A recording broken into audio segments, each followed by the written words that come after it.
به نام خدا و با عرض سلام خدمت همکاران،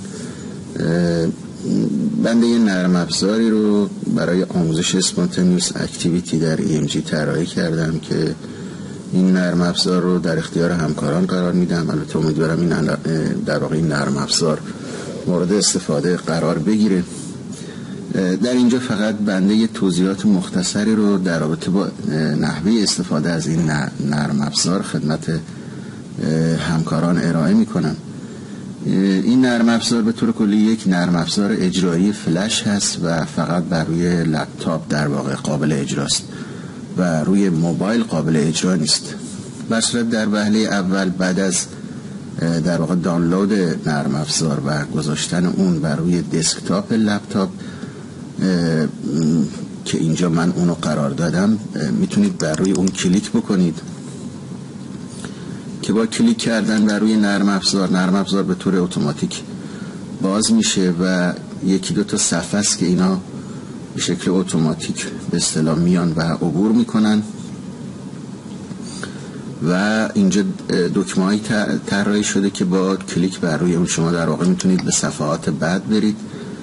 و صفحات بعد رو که رد بکنید در واقع میرسید به مین پیج این نرم افزار یا اون صفحه اصلی نرم افزار که حاوی در واقع اسپانتینیوس اکتیویتی های مختلف هست که شما با کلیک کردن بر روی هر کدوم از این کلمات یا هر کدوم از این در واقع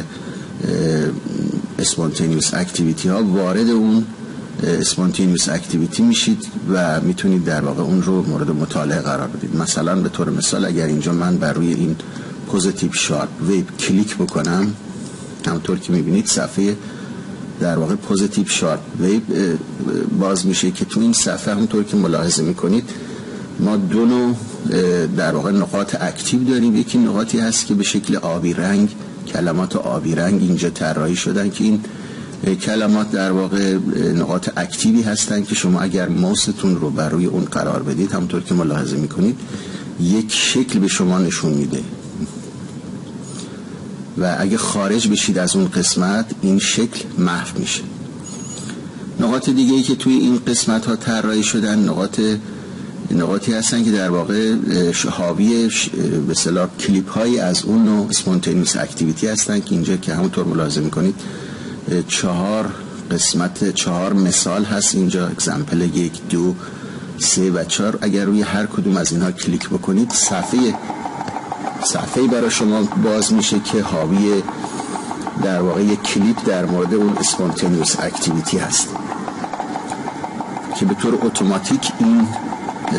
در واقع کلیپ فعال میشه و خودش رو نشون میده.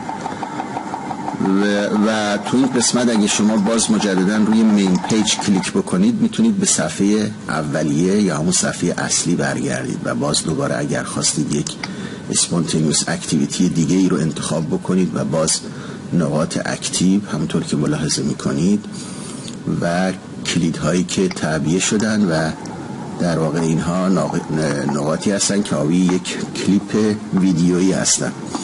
و باز اگر مین پیج رو من بزنم باز برمیگردم به صفحه اصلی. مسئله دیگه ای که خواستم خدمتون عرض کنم در رابطه با این کلید هست که در واقع همونطور که ملاحظه میکنید به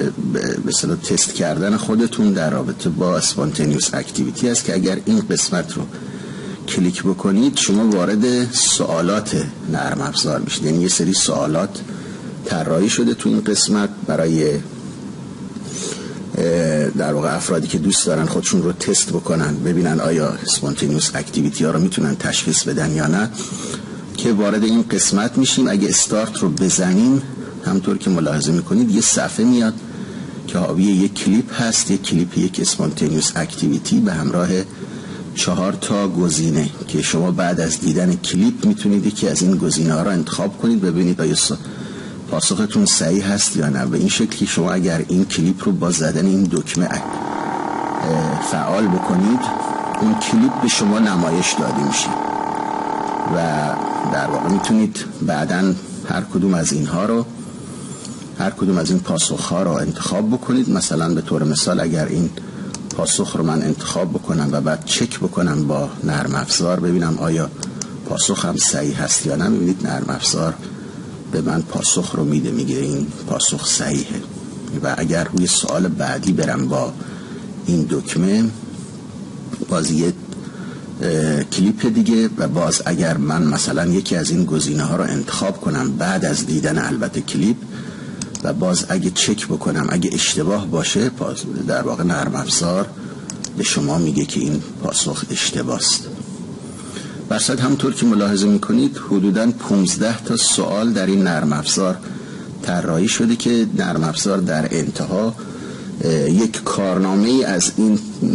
به اصطلاح 15 تا سوال به شما خواهد داد و به شما خواهد گفت که شما چند تا پاسخ صحیح چند تا پاسخ اشتباه داشتید. برصد امیدوارم که این نرم افزار مورد استفاده همکاران قرار بگیره.